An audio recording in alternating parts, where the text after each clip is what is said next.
Hey guys, Dr. Brooke with HFit Physical Therapy and Wellness here, and today we're going to learn how to put a gait belt on and off, how to properly get up and down from a chair, and how to adjust a walker. Now, if you've been a patient or a client of mine in the past, then you probably already know how to do this, or if you've joined us for a Caregiver class, we've gone over all of this already, so this may be a review for some of you watching this. But first, we're going to start with how to put a gait belt on. And what is a gait belt? So a gait belt is a really simple device you can use on your loved one, on your patient, whatever you're doing, that helps keep them secure while you're up and moving them. Something that you can hold on to that doesn't restrict their movement, but can keep them from falling on the ground. So there's really simple parts to the gait belt. The first is the clip, and then the part that goes in the clip. So obviously you would put this on someone else. I don't have anyone here today, so I'm putting it on myself. So you're gonna put it around the waist.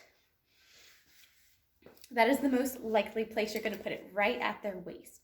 Now, if they have a surgical incision on their stomach or a reason that you cannot put it here, there are other places to put this, but we're going to talk about the standard placement for the gait belt today. So around the waist, the end of your gait belt is going to go through the teeth.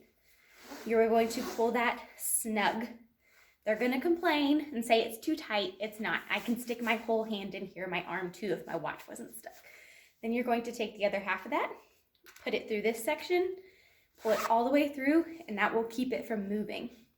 So now, if I was a patient or if I was holding a patient and I'm walking, someone's holding me from the back. That way, if I go to fall, they have some sort of control over where I'm going. Now, sometimes I like to just tuck this in so there's one less thing dangling everywhere, but that is how to use a gait belt and put it on. So to take it off, it's the opposite. Pull it out, pull the teeth up to give it some slack, slide it off, good to go. So when you're going to use this, you're going to use this anytime the person you're caring for is going to get up and walk, anytime you're going to move them from a toilet to a bed to a wheelchair, etc.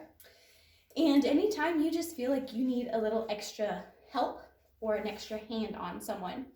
So even if that's just getting in and out of the car, moving from, I don't know, a restaurant to a building, anything that you're even hesitant, just go ahead and put the belt on.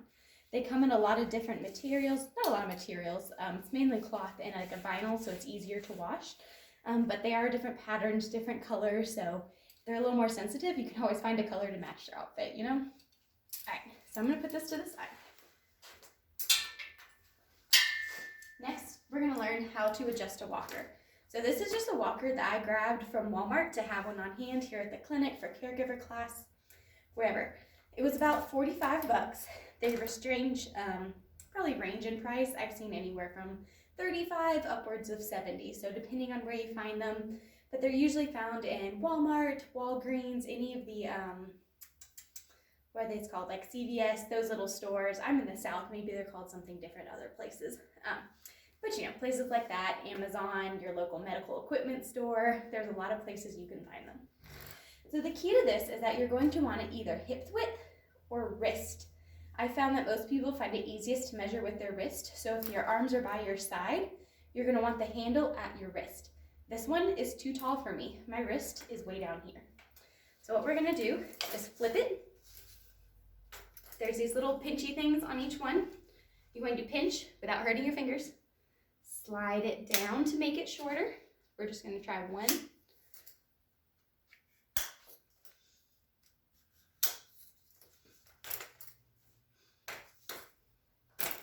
Perfect. So you see the handles hit right at my wrist.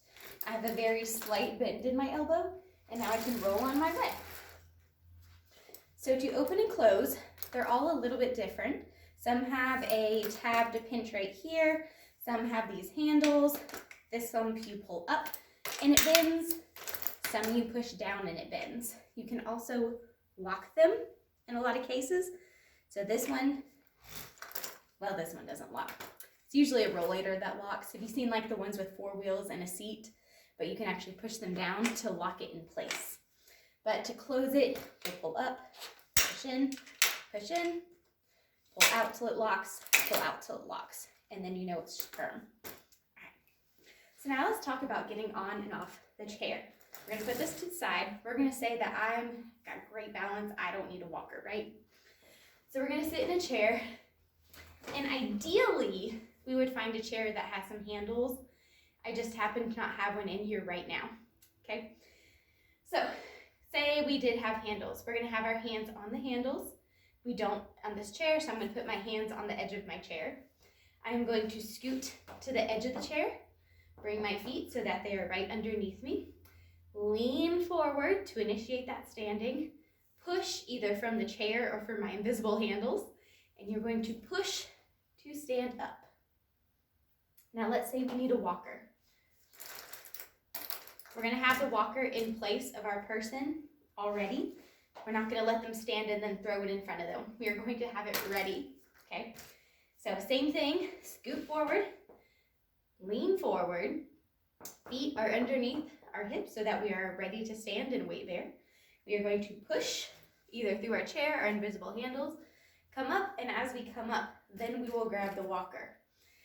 My biggest pet peeve for all of my patients, clients, everyone I see, is the ones who want to grab the walker first and pull themselves up.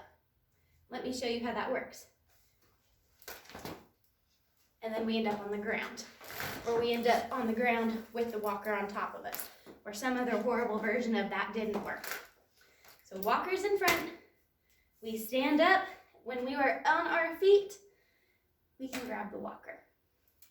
All right, so that was a quick review of how to use the gait belt, standing from the chair, and adjusting the walker. Hope that was helpful to you guys, and if you have any questions, let us know.